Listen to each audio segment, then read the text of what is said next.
The name Amenemhet means Amen is the head. Besides Pharaoh Amenemhet and biblical Abraham living in the same place at the same time, is there any other evidence connecting biblical Abraham to Pharaoh Amenemhet I? According to Egyptian history, Pharaoh Amenemhet I was not of royal blood, and his family origin is unknown. Egyptology experts believe he seized the throne of Egypt after murdering Pharaoh Mentuhotep. In 1818, Antonio Lobolo made a revolutionary discovery that identified the biblical Abraham as an Egyptian pharaoh. During Lobolo's excavations in the Egyptian Valley of the Kings, he exhumed 11 Egyptian mummies along with rolls of papyri inscribed with hieroglyphic writings and drawings. One of those drawings was interpreted by Mormon Joseph Smith and his Egyptologists as Abraham sitting on the pharaoh's throne. Abraham's name was also deciphered on a roll of papyrus.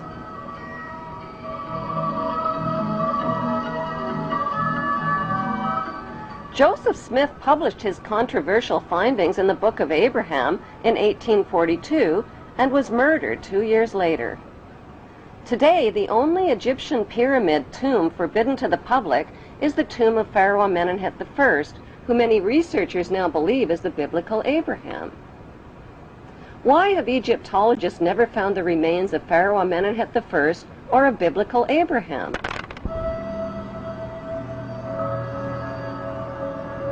The best explanation is that their common remains are concealed inside the famous Ark of the Covenant.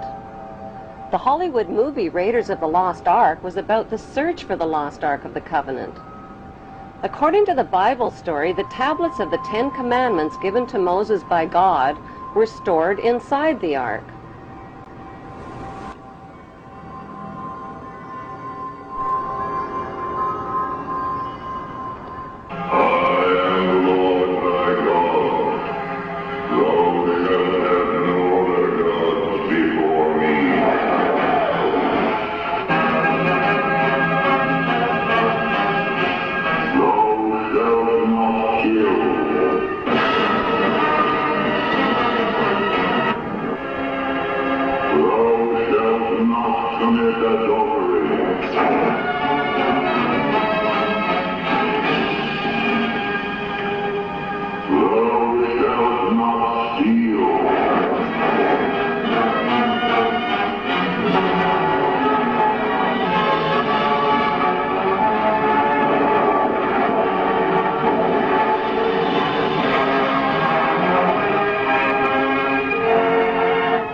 Egyptian artifacts tell the true story about what's really inside the Ark of the Covenant.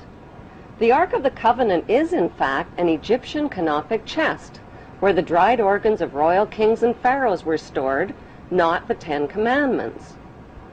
Why did the Hebrews call their royal canopic chest the Ark of the Covenant? Because the name signifies the covenants or promises that God made with Abraham. Would the Hebrews carry the Ark of the Covenant into battle to kill and steal if it really contained commandments like, "Thou shalt not kill or steal"? The best explanation is that the Ark contained the remains of their ancestral leader who led them into battle. Biblical Hebrew rulers like King Solomon broke all of the commandments, just like today's rulers who make and break laws and commandments to exploit the obedient masses. The evidence shows that the ancestral patriarch of the Hebrew Jews is Amenemhet I, and that his biblical name is Abraham. Since Pharaoh Amenemhet worshipped the god Amen, are Amen and the biblical God the same God? Michelangelo's Vatican painting of God depicts God as an angry, bearded white man. God's words, actions, and deeds in the Bible's Old Testament show God's extreme favoritism for the Hebrews generally and for Hebrew males in particular. By today's standards, that behavior is considered both racist and sexist. God admits to being a jealous God who approves of ritual human and animal sacrifice as proof that he is obeyed and worshipped above all other gods.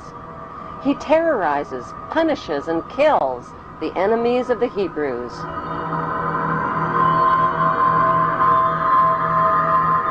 He uses his godly power to kill Egyptian children and spread plagues, famines, pestilence, and darkness.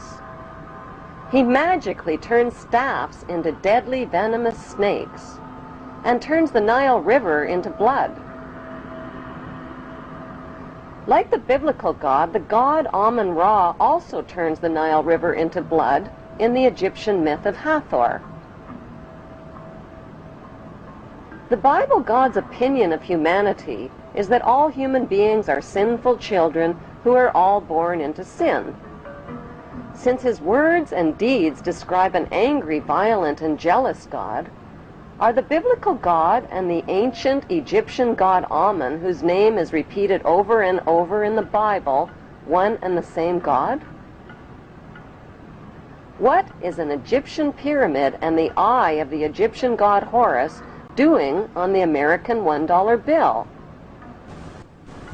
Why have Washington, London, and the Vatican erected towering obelisk monuments honoring the pagan Egyptian god Amun-Ra?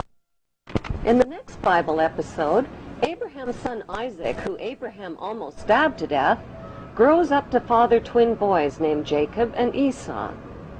A murderous rivalry develops between the twins, and Jacob flees to a place known today as Bethel in Israel.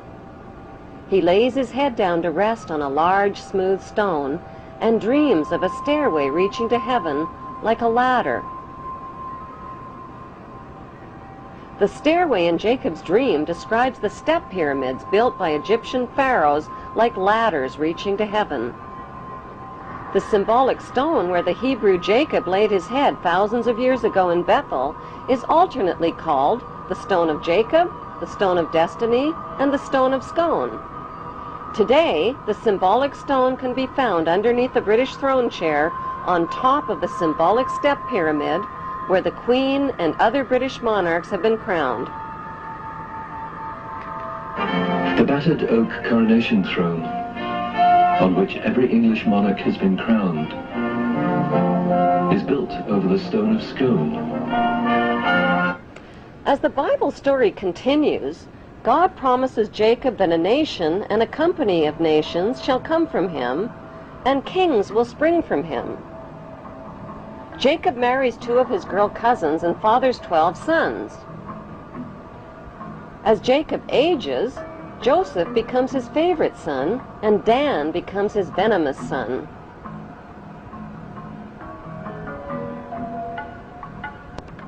Jacob eventually takes his sons and his Hebrew clan and migrates from Canaan into Egypt. This Hebrew migration into Egypt closely parallels Egyptian history when the Semitic Hyksos migrants overthrew the Egyptian pharaohs and seized the throne of Egypt. One of the Semitic Hyksos leaders who became king of Egypt was Yaqubeir. Since Yaqubeir is the Aramaean name for Jacob, Egyptology experts interpret this as factual evidence that the biblical Jacob and the Hyksos king Yaqubeir were one and the same. Historical records show that the Semitic Hyksos kings ruled Egypt for over 100 years. The Egyptian people rebelled against these Semitic kings and pushed them into northern Egypt. By 1500 BC, a peace agreement was reached between the Egyptians and the Semitic Hyksos, which allowed the Hyksos people to leave Egypt peaceably and move to Palestine and Jerusalem in the Egyptian-controlled land of Canaan. Their gradual and peaceful migration closely matches the Bible story of the Semitic Hebrew exodus from Egypt into Canaan in 1447 BC. According to the Bible story, when the Hebrews arrived in Canaan, they renamed it Israel and divided the land up into 12 tribal states, which they named after the sons of Jacob. Jacob's favorite son Joseph stayed behind in Egypt. Joseph hid his Hebrew identity by marrying an Egyptian wife and changing his name to the Egyptian name Zaphanath-Paneah, which means he who can reveal secrets. According to the Bible, Joseph ruled Egypt as the Pharaoh's top vizier and bought up all the private land in Egypt from the starving people. Then he taxed them out of 1/5 of their income. Was Joseph the chief vizier of Pharaoh and Moses, who negotiated the peace agreement allowing the Semitic Hebrew Hyksos people to settle in the Egyptian-controlled land of Canaan? The Hebrew connection to the Egyptian pharaohs is further revealed in the biblical story of Moses. Many years ago, in a land called Egypt,